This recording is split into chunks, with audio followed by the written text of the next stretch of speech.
رات کے 10 بجے ہیں۔ السلام علیکم، یہ ریڈیو پاکستان ہے۔ رمیسہ قریشی سے خبریں سنیے۔ پہلے اہم خبروں کا خلاصہ۔ وزیر اعظم نے عمان کے سلطان اور کویت کی ولی عہد کے ساتھ ٹیلی فون پر الگ الگ گفتگو میں ابھرتی ہوئی علاقائی صورتحال پر تبادلہ خیال کیا ہے۔ نائب وزیر اعظم عرب اور اسلامی ممالک کے وزرائے خارجہ کے اجلاس میں شرکت کے لیے ریاض میں ہیں۔ پاکستان نے افغانستان میں دہشت گردوں اور ان کے سپورٹ انفراسٹرکچر کے خلاف جاری آپریشن غضب للحق کو عارضی طور پر روکنے کا فیصلہ کیا ہے۔ اور قدرتی آفات سے نمٹنے کے قومی ادارے نے آئندہ 2 سے 3 روز کے دوران ملک کے بیشتر حصوں میں بارش اور برف باری کا انتباہ جاری کیا ہے۔ اور اب خبریں تفصیل کے ساتھ۔ وزیر اعظم محمد شہباز شریف نے آج کویت کے ولی عہد شیخ صبا الخالد الحمد المبارک الصباح سے ٹیلی فون پر بات چیت کی۔ دونوں رہنماؤں نے اپنی دوستانہ اور گرم جوشی پر مبنی گفتگو کے دوران عید الفطر کے پرمسرت موقع پر مبارکباد کا تبادلہ کرتے ہوئے پاکستان اور کویت کے عوام اور پوری امت مسلمہ کے لیے امن، خوشحالی اور فلاح و بہبود کے لیے نیک تمناؤں کا اظہار کیا۔ شہباز شریف نے ایک بار پھر کویت پر حملوں کی شدید الفاظ میں مذمت کرتے ہوئے قیمتی جانوں کی ضیاع پر اظہار تعزیت کرتے ہوئے زخمیوں کی جلد صحت یابی کی دعا کی۔ وزیر اعظم نے تمام علاقائی ممالک کو امن و استحکام برقرار رکھنے اور تمام اختلافات کو مذاکرات اور سفارتکاری کے ذریعے حل کرنے کے لیے مل کر کام کرنے کی ضرورت پر زور دیا۔ وزیر اعظم شہباز شریف کو آج سپہر عمان کے سلطان حیثم بن طارق نے بھی ٹیلی فون کیا۔ خوشگوار گفتگو کے دوران دونوں رہنماؤں نے عید کے پرمسرت موقع پر مبارکباد کا تبادلہ کرتے ہوئے دونوں ممالک کے عوام اور امت مسلمہ کے لیے امن، خوشحالی اور فلاح و بہبود کے لیے نیک خواہشات کا اظہار کیا۔ انہوں نے بدلتی ہوئی علاقائی صورتحال پر بھی تبادلہ خیال کیا۔ نائب وزیر اعظم اسحاق ڈار آج ریاض پہنچے، جہاں وہ عرب اور اسلامی ممالک کے وزرائے خارجہ کے مشاورتی وزارتی اجلاس میں شرکت کریں گے۔ اجلاس کی میزبانی سعودی عرب کر رہا ہے۔ سعودی عرب آمد پر پاکستان کے سفیر احمد فاروق اور سعودی وزارت خارجہ کے نمائندوں نے اسحاق ڈار کا استقبال کیا۔ نائب وزیر اعظم اجلاس میں خطے کے تمام برادر ممالک کی علاقائی سالمیت، خود مختاری اور سیاسی آزادی کی مکمل حمایت کا اظہار کریں گے اور ان کی سرزمین پر تمام حملے بند کرنے کا مطالبہ کریں گے۔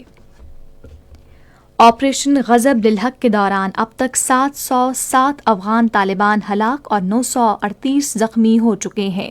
وزارت اطلاعات و نشریات عطا اللہ تارڑ کی طرف سے اپنے ایکس ہینڈل پر آج شیئر کی گئی تازہ ترین تفصیلات کے مطابق 255 چیک پوسٹوں کو تباہ کر دیا گیا ہے، جبکہ 44 دیگر پر پاکستان کی سیکیورٹی فورسز نے قبضہ کر لیا ہے۔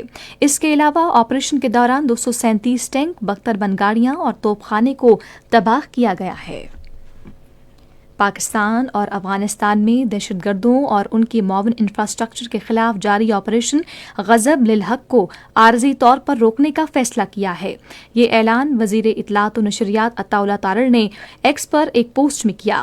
انہوں نے کہا کہ آپریشن کو عارضی طور پر روکنے کا فیصلہ آنے والے اسلامی تہوار عید الفطر کے پیش نظر اور برادر اسلامی ممالک سعودی عرب، قطر اور ترکی کی درخواست پر کیا گیا۔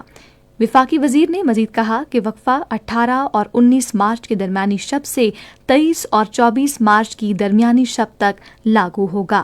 انہوں نے اس بات پر زور دیا کہ پاکستان نیک نیتی اور اسلامی اصولوں کے مطابق یہ طرز عمل اختیار کر رہا ہے، تاہم سرحد پار سے پاکستان کے اندر کسی بھی حملے، ڈرون حملے یا دہشت گردی کے کسی بھی واقعے کی صورت میں آپریشن غضب للحق کو فوری طور پر بھرپور شدت کے ساتھ دوبارہ شروع کیا جائے گا۔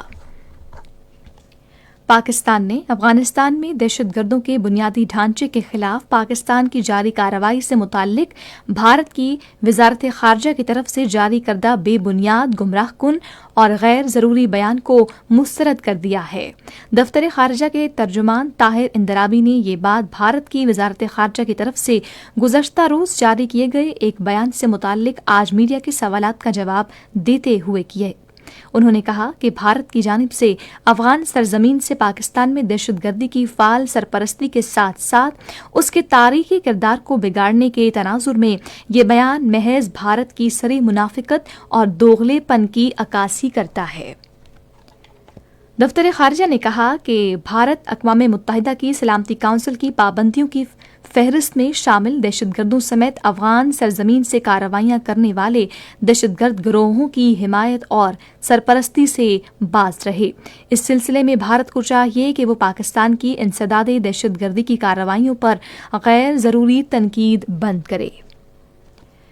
سعودی عرب اور متحدہ عرب امارات میں شوال کا چاند نظر نہیں آیا، عید الفطر جمعے کو منائی جائے گی۔ اور ناگہانی آفات سے نمٹنے کے قومی ادارے نے پنجاب، خیبر پختونخوا، بلوچستان، گلگت بلتستان اور آزاد جموں و کشمیر میں بارش اور برف باری کا انتباہ جاری کر دیا ہے۔ NDMA نے متعلقہ محکموں کو احتیاطی تدابیر اختیار کرنے کی ہدایت کی ہے، جبکہ NEOC ابھرتے خطرات سے متعلق عوام اور اداروں کو معلومات کی بروقت فراہمی یقینی بنا رہا ہے۔ اسی کے ساتھ خبریں ختم ہوئیں۔ مزید خبروں اور تجزیوں کے لیے آئیے ہماری ویب سائٹ پر، پتہ ہے radio.gov.pk، اور فیس بک کے link radio Pakistan news official پر براہ راست ویڈیو سٹریمنگ بھی ملاحظہ کیجیے۔